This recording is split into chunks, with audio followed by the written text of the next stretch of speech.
Constitution ఉంది sir అధ్యక్ష, 35-40% నా కాన్స్టిట్యూషన్ ఉంది అధ్యక్ష.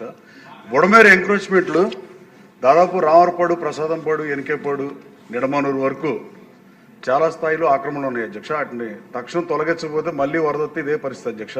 కనీసం మరమ్మతులు కూడా ఇప్పటివరకు చేపించలేదు అధ్యక్ష. 5.5 కోట్లు అవుతాయి ఎస్టిమేషన్లు ఇచ్చారు.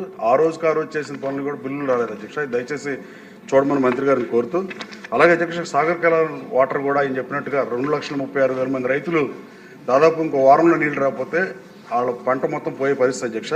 గౌరవ మంత్రి గారిని తెలంగాణ మంత్రితో మాట్లాడి మనకున్న హక్కు 15,000 క్యూసెక్లన్నా కనీసం 2,000 క్యూసెక్లన్నా ఏప్రిల్ 15 వరకు ఇస్తే ఈ 2,36,000 మంది రైతులు మైలవరం కానీ, తిరువూరు కానీ, నూజివీడు కానీ, గన్నవరం కానీ ఈ నియోజకవర్గాలు 5 నియోజకవర్గాల రైతులు బాగుపడతారు అధ్యక్ష. లేకపోతే చాలా ఇబ్బందికర పరిస్థితులు అధ్యక్ష.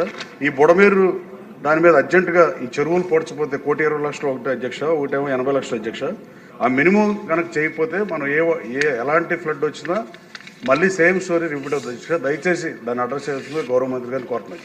కామినేని శ్రీనివాసరావు గారు ఇస్తాను, ముందు అయిపోయింది. కామినేని శ్రీనివాసరావు గారు పెద్దలు మాట్లాడండి సార్. అంటే మీకు కట్ అయిపోద్ది. ఇప్పుడు మైలవరం, గన్నవరం నియోజకవర్గం వాళ్ళు 60%, 40% పంచుకున్నారు. మునిగిందేమో విజయవాడ పశ్చిమ నియోజకవర్గం ఎక్కువగా. సర్లేండి, మరమ్మతులకి ప్యాచ్ వర్క్ చేసే బదులు శాశ్వత ప్రణాళిక మీద కనుక మనం చేయకపోతే ప్రతిసారి ప్రతి 5 సంవత్సరాలకి 6 సంవత్సరాలకి